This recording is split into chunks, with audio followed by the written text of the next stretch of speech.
हम मास धातु ये टॉपिक देख रहे थे। अब तक हमने देखा मास सारता हम देख रहे थे। मास सारता के बारे में इंट्रोडक्टरी इंफॉर्मेशन मैंने दी थी। इसके बाद हम मास सारता के लक्षण को विस्तार से देखेंगे। मैंने कल भी कहा था कि मास सारता के अंतर्गत जो चरक और सुश्रुत दोनों के जो श्लोक है उसमें से हम सुश्रुत संहिता का श्लोक जब प्रैक्टिकल होगा तब देखेंगे। अभी हम यहाँ पे सिर्फ चरक संहिता का श्लोक देखते हैं, क्योंकि लगभग चरक संहिता के श्लोक में ही मैक्सिमम उसके पॉइंट कवर कर लिए गए। ओके, तो 15 हेडिंग, 15वां हेडिंग मास सारता के लक्षण। इसका जो रेफरेंस है वो है चरक विमान स्थान 8/105। चरक विमान स्थान के 8वें अध्याय का 105वां श्लोक। इसमें कहा गया है कि शंख ललाट कुरुकाटिका अक्षी गंड हनुस्कंद उदर कक्ष वक्ष पानीपात संधय स्थिर गुरु शुभ मासोपचित मास साराणाम सा सारता क्षमा धृतिम अलोल्यम वित्तम विद्याम सुखम आर्जवम आरोग्यम बलम आयुष्य दीर्घमा चष्ट। यहाँ पे सबसे पहले उन ऑर्गन का नाम बताया गया है जहाँ पे मांस उपचित योग्य मात्रा में स्थित होता है। उसके बाद सेकंड लाइन में उसके जो मानसिक लक्षण है उसका वर्णन किया गया है। तो सबसे पहले हम जान लेते हैं ये जो शरीर के स्थान है, जो अवयव है, वो कौन से है, और उसके बाद उसके मानसिक लक्षण को देखते हैं। शंख का मतलब होता है टेम्पोरल रीजन। ललाट का मतलब होता है जो फ्रंटल बोन का पार्ट होता है वो। कुरुकाटिका का मतलब होता है जो गर्दन के पीछे का भाग है वो। अक्षी का मतलब होता है आंख। गंडा का मतलब होता है आंख। हनु का मतलब होता है चीन प्रदेश। स्कंद का मतलब होता है जो भुजाओं का भाग होता है वो। उदर का मतलब पेट का भाग। कक्ष का मतलब होता है हमारी जो कक्ष अस्थि होती है, ओके, वो प्रदेश। हाँ? उसके बाद वक्ष, वक्ष का मतलब होता है चेस्ट रीजन। उसके बाद पानीपाद संधय, पानीपाद का मतलब होता है हाथ पांव और संधि स्थान। उसके बाद उसके बारे में इन सभी का वर्णन करने के बाद, मतलब इन सभी का नाम लेने के बाद वो अवयव किस प्रकार से होते हैं ये इसमें बताया। स्थिर गुरु शुभ मास उपचित, यानी स्थिर रहते हैं, जो कफ के गुण बताए गए हैं वही स्थिर रहते हैं। गुरु रहते हैं मतलब वेट रहेगा, भारी रहेगा। शुभ कहा गया है। अब शुभ क्यों कहा गया है? जो श्लोक का वर्णन है उसमें ऐसा कहा गया है कि मांस से भरी हुई अतएव सुंदर दिखाई देने वाली, शुभ मासोपचित। ओके, तो यहाँ से ये अर्थ गृहीत करना चाहिए कि वहां पे जो कुछ भी स्थान बताया है उसमें मांस की मात्रा जो होती है, उसका जो लेपन कार्य जो होता है वो वहां पे योग्य मात्रा में होने के कारण वो ऑर्गन दिखने में योग्य दिखते हैं, शुभ दिखते हैं। शुभ इसलिए उसके गए कि योग्य दिखते हैं। मांस उपचित रहता है, वहां पे जितना होना चाहिए उतना रहता है, इसीलिए वो दिखने में सुंदर दिखते हैं, अच्छा दिखते हैं। इसीलिए उस स्थानों का सिर्फ वर्णन किया गया है और शुभ ये वर्ड यूज किया गया है। तो ये पहली लाइन थी जिसमें उसके स्थान और उससे होने वाले लाभ के बारे में बताया गया। उसके बाद जो सेकंड लाइन है उसमें बताया गया है कि ससहारता क्षमा। तो ये जो लोग होते हैं वो क्षमावान होते हैं, मतलब अगर कोई इनसे क्षमा मांगता है तो एक क्षमा कर देते हैं। उसके बाद कहा है कि ध्रुति। ध्रुति का यहाँ पे अर्थ लिया गया है कि ये लोग धैर्यवान होते हैं, और कोई भी कंडीशन होती है उसमें ये छोड़ के भागने वाले या डरने वाले नहीं होते, धैर्य से उस वक्त की जो परिस्थिति है उसका सामना करते हैं। उसके बाद अलोल्यम। अलोल्यम का मतलब होता है लोल्यम का अर्थ होता है जो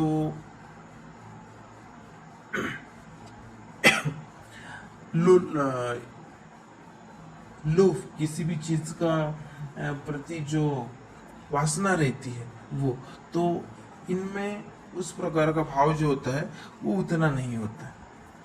ओके, तो लोभी जो वृत्ति होती है वो इन लोगों में नहीं पाई जाती है। दूसरा इसका अर्थ यहाँ पे जो बताया गया है वो है चंचलत्व कम रहता है, इस कारण भी जो लोभी वृत्ति होती है इनमें कम होती है। उसके बाद उन्होंने कहा है कि वित्त। वित्त का मतलब होता है पैसा, मनी या धन किसी प्रकार का। उसके बाद विद्या, धन की विद्या,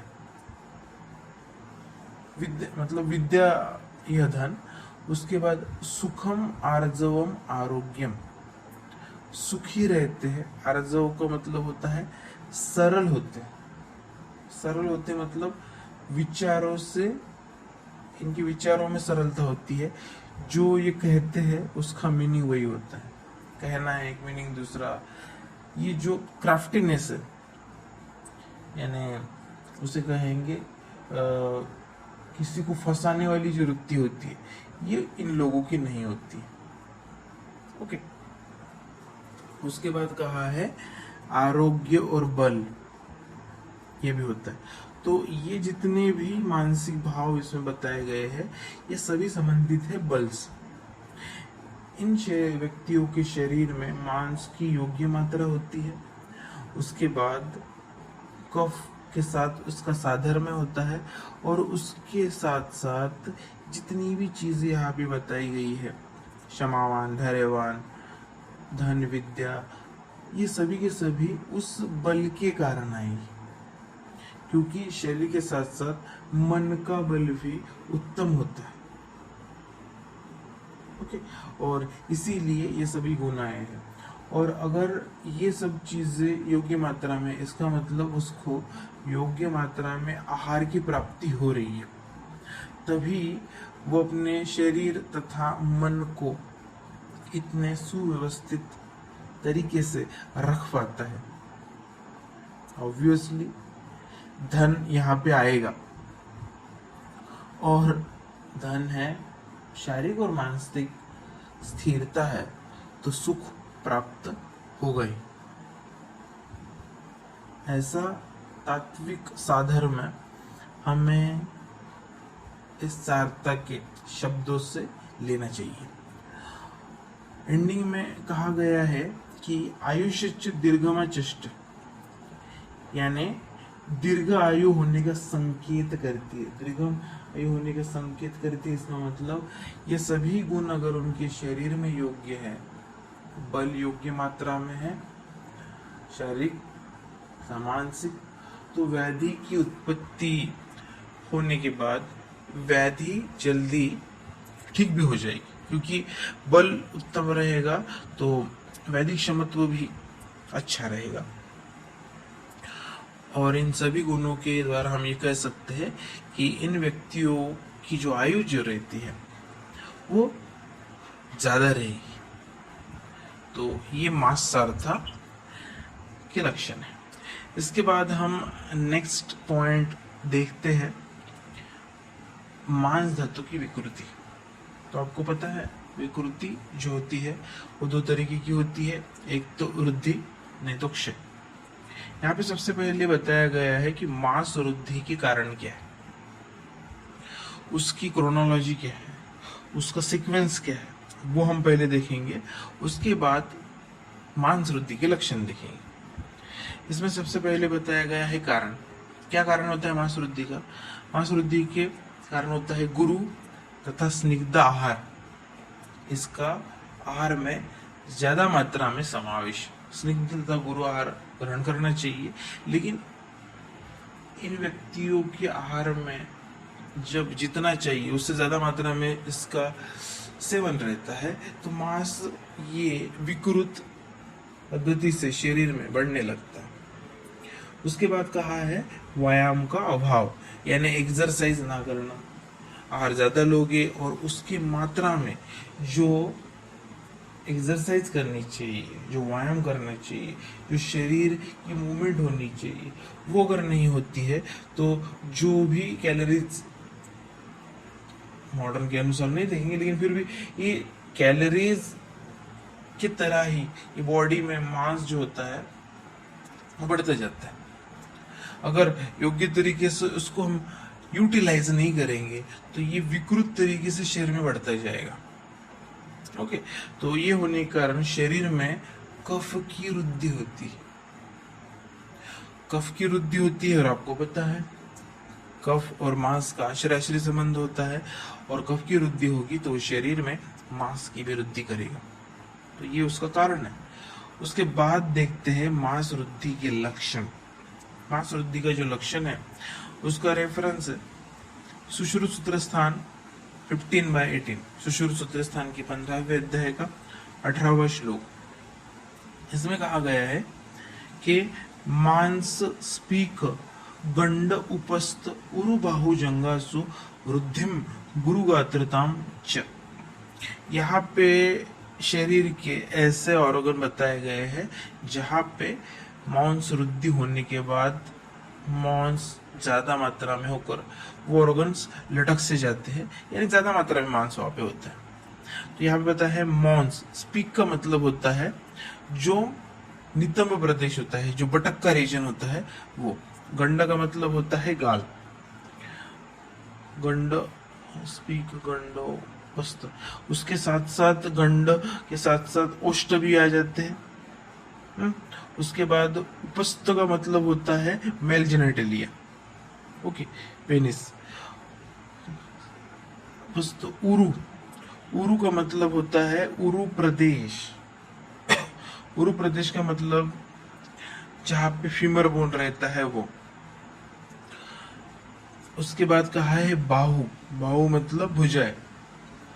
जंघासु, जंघासु का मतलब फिर से जहां पे जंघास्थि होती है वो। तो जो टिबिया और फिब्यूला होता है उसको अंतर जंघास्थि और बाहर जंघास्थि अनुक्रम से कहा जाता है, तो वो प्रदेश।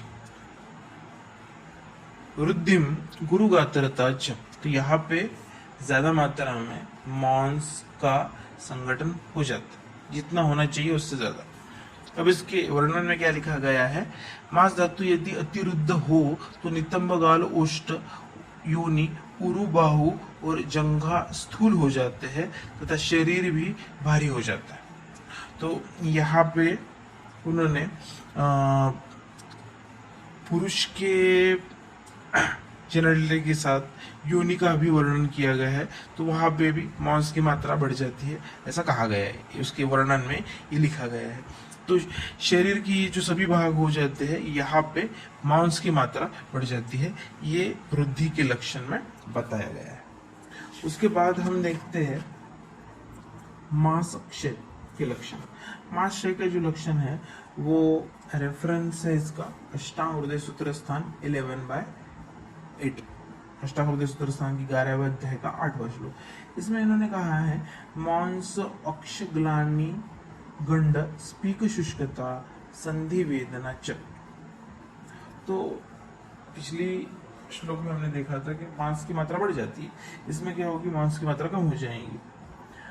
मांस धातु के क्षीण होने पर क्या होता है, मांसे अक्षग्लानि मतलब ग्लानि का मतलब चक्कर आना, और चक्कर आने का मतलब यहाँ पे होता है कि जो हमारे जब ग्लानि आती है तब मुख्यतः हमारे जितने भी सेंस ऑर्गन होते हैं, नेत्र है, कर्ण है, नासिका है, त्वक है, जिह्वा है, ये अपने ज्ञान का ग्रहण करना छोड़ देते हैं।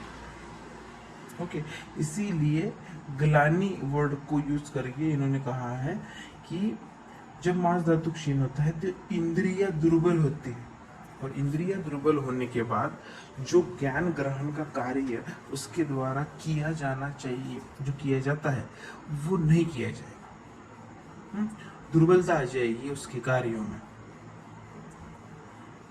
उसके बाद कहा है गंड यानी गाल का प्रदेश, स्पीक यानी नितंब का प्रदेश, बटक रीजन, इसमें शुष्कता आ जाती है, पिचक से जाते हैं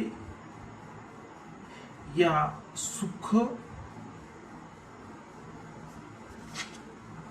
या सूख जाते हैं, पिचक जाते हैं, सु मतलब उसमें कृशता आ जाती है, शुष्कता। उसके बाद कहा है संधि वेदना।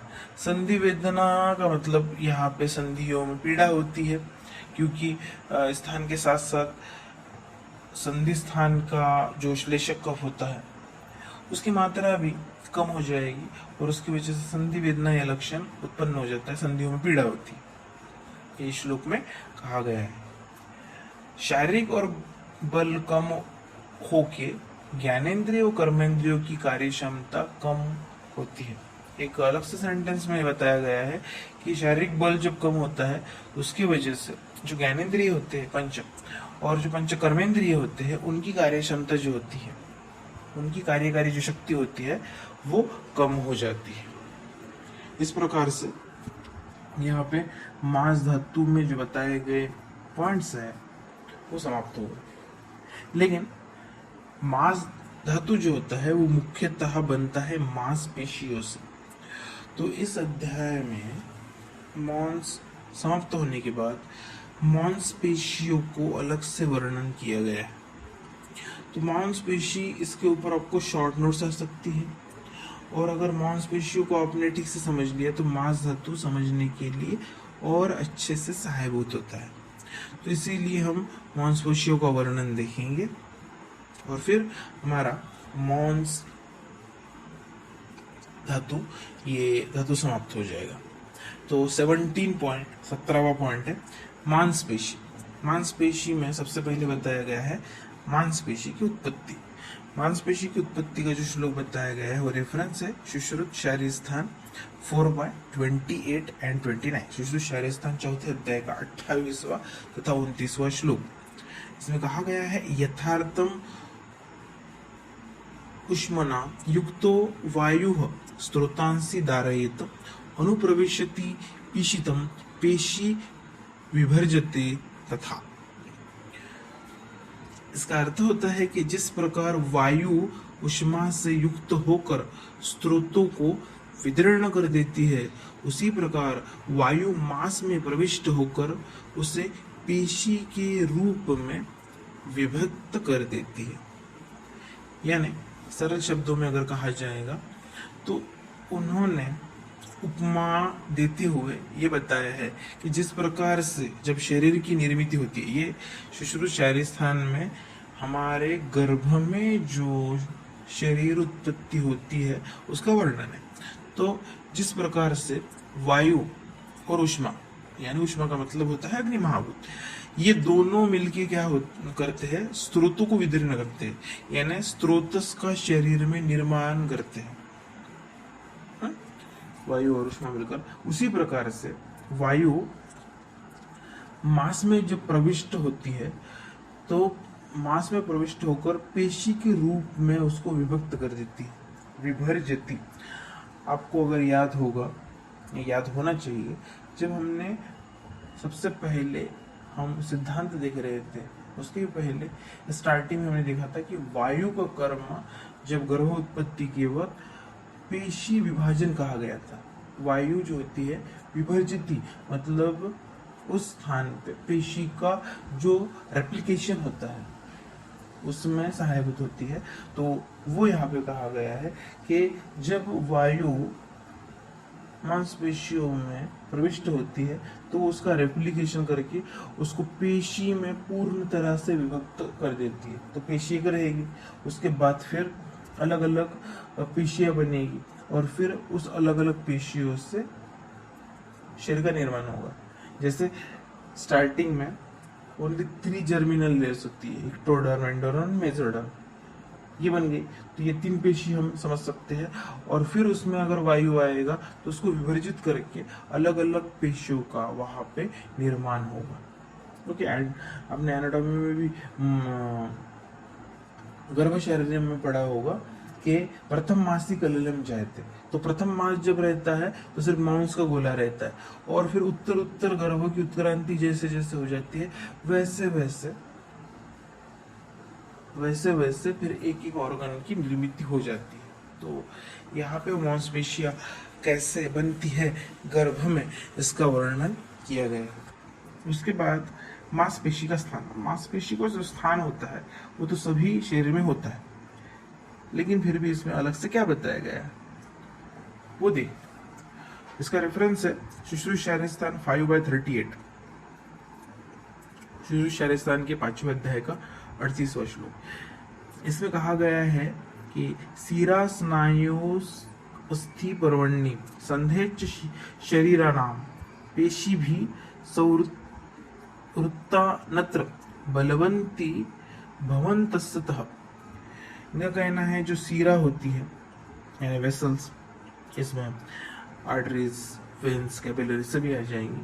उसके बाद स्नायु, जो लिगामेंट्स होते हैं, टेंडन्स होते हैं, वो इसके अंतर्गत आ जाएंगे। उसके बाद स्नायु कहा है लेकिन कंडरा भी इसमें आ जाएंगे, यानी टेंडन भी आ जाएगा।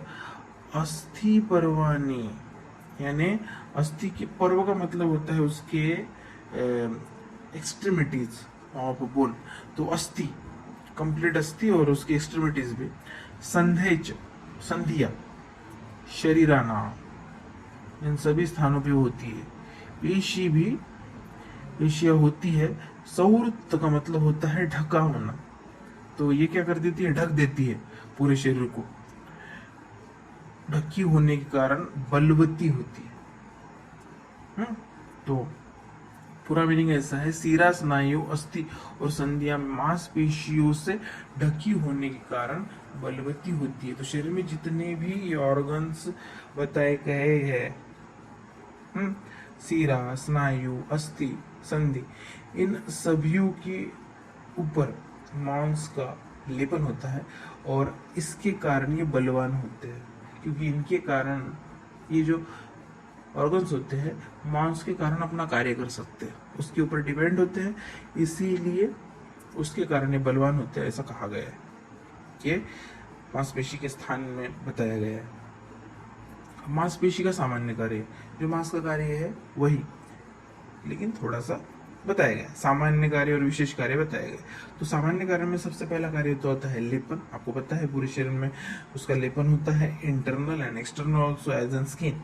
उसके बाद सेकंड बताया गया है कि शारीरिक श्रम के कार्य करने के लिए अस्थि, संधि या अवयव का तनाव सहन करने की क्षमता निर्माण करना। तो हम जो भी कार्य करते हैं, शारीरिक कष्ट के कार्य करते हैं, श्रम करते हैं, तो उसमें अस्थि, संधि, इन अवयवों के ऊपर तनाव आता है, प्रेशर आता है, स्ट्रेन आता है, टेंशन आता है। तो ये सब सहने की ताकत अगर उसे कोई देता है, अस्थियों को और संधियों को, तो वो मांसपेशी देती है, ऐसा कहा गया है। यहाँ पे सबसे इंपॉर्टेंट आएगा ligaments and tendons, because they are attach to each other. ligaments present in between the bone and skin or muscles, and tendon present in between the joints. They can join to each other Due to this presence, organ can carry this tension and work can be performed. जो भी tension होता है, जो भी pressure होता है, tension होता है, ये लिगामेंट्स और टेंडन्स के द्वारा कैरी किया जाता है, स्नायु के द्वारा कैरी किया जाता है, और उसके बाद ऑर्गन जो होते हैं, जो अस्थियों के द्वारा वर्कआउट किया जाता है, संधियों के द्वारा वर्कआउट किया जाता है, वो हो पाता है। तो ये उसके सामान्य कार्य है।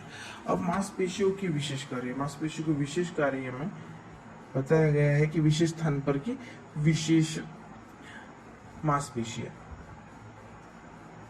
अपना अपना कार्य करती है। इसमें एक शारंगधर संहिता का श्लोक बताया गया है, कहा गया है मांसपेशियों पलाय स्थूर अवष्टंभाय देहिना। तो इसमें कहा गया है कि मांसपेशियां शरीर को बल देती है और उसके साथ साथ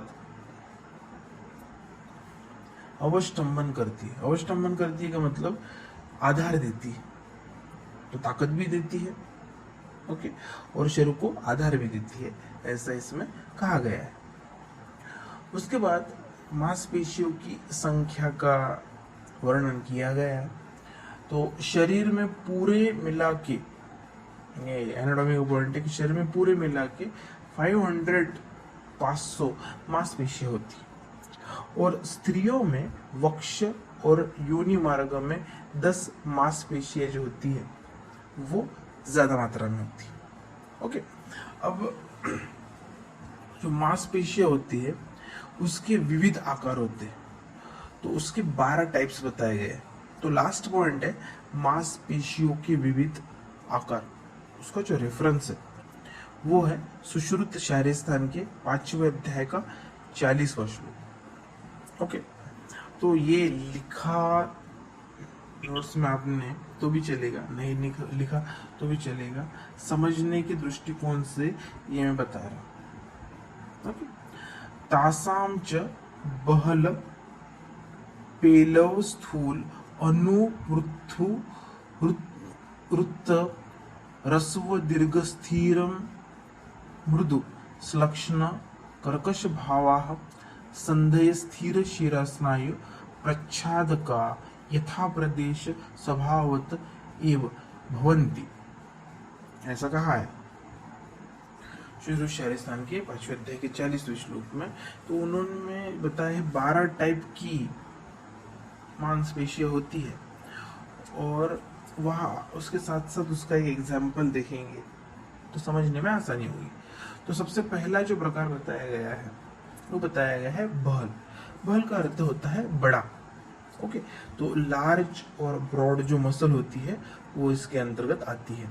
अगर आपको लिखना हो तो आप 2 पार्ट में डिवीजन करके एक साइड में मांसपेशी के आकार और एक साइड में उसके एग्जाम्पल्स लिख सकते हो। तो पहला होता है वो होता है बहल, लार्ज ब्रॉड मसल, और उसके एग्जाम्पल बताया है लैटिस्मस डॉर्सी। लैटिस्मस डॉर्सी मसल जो होती है वो बैक रीजन में होती है, पीठ में होती है। ओके, नेक्स्ट सेकंड है पेलो। पेलो का मतलब होती है छोटी, अल्प मात्रा में जो होती है वो। तो नैरो और स्मॉल मसल, तो उसका एग्जाम्पल बताया गया है कि ग्रेसिलिस। ग्रेसिलिस ये जो मसल होती है वो मीडियल साइड ऑफ थाई में पाई जाती है। ओके, तो उसका एक एग्जाम्पल है। थर्ड नंबर पे बताया गया है स्थूल। स्थूल का मतलब होती है जो मोटी मसल होती है, थिक मसल होती है वो। तो उसका एग्जाम्पल बताया गया है ग्लूटियस मैक्सिमस। तो ग्लूटियस मैक्सिमस मसल आपको पता है ग्लूटियल रीजन में, बटक रीजन में पाई जाती है, बैक साइड में। उसके बाद बताया गया है अनु, नंबर 4। अनु, अनु का मतलब होती है छोटी, थीन। तो ये स्टेपिडियस जो मसल होती है, stapedius muscle, the 3 ear ossicles present inside the ear in both sides, stapes incus malleus, that is connects with stapedius bone, that is the stapedius muscle. Then 5th number पे आती है वृत्त। वृत्त का मतलब होता है सर्कुलर। सर्कुलर जिसका शेप होता है वो मसल।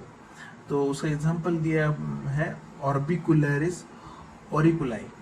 तो ऑर्बिट जो होते हैं आई के, उसमें मसल पाई जाती है, सर्कुलर इसका शेप होता है।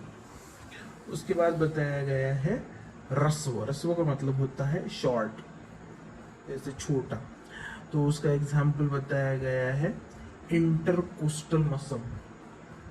ओके, तो जो muscle in between the body of sternum and ribs, इसके बीच जो पाई जाती है, तो उसके बारे में यहाँ पे बताया गया है। उसके बाद बताया गया है नेक्स्ट 7वें नंबर पे दीर्घ। दीर्घ मतलब होता है लॉन्ग, लॉन्ग मसल। तो लॉन्ग मसल में एग्जांपल बताया गया है एक्सटर्नम डिजिटोरम लॉन्गम। आप अपने अनुसार दूसरे भी एग्जांपल देख सकते हैं। यहाँ पे मैं एक एग्जांपल देखिए, जस्ट उसको समझाने की कोशिश कर रहा हूँ। तो एक्सटर्नम डिजिटोरम लॉन्गम जो होती है वो लेटरल साइड ऑफ लेग में होती है। Gracilis medial side of thigh में होती है। ये जो मसल होती है वो लेटरल साइड ऑफ लेग में होती है। उसके बाद कहा गया है मृदु। 8 नंबर, मृदु का मतलब होता है सॉफ्ट। तो सॉफ्ट मसल, जो सॉफ्ट मसल है उसके बारे में बताया मसल्स ऑफ चिक्स। जो गंड प्रदेश की, गाल के प्रदेश की चिक की जो मसल होती है वो सॉफ्ट होती है, तो वो यहाँ पे आएगी। उसके बाद बताया है स्लक्षण। स्लक्षण का मतलब होता है स्मूथ मसल। स्मूथ जो मसल है वो यानी सॉफ्ट मसल। इसके पहले भी आया है मृदु जो सॉफ्ट होती है। और सुलक्षणा का मतलब क्या होता है?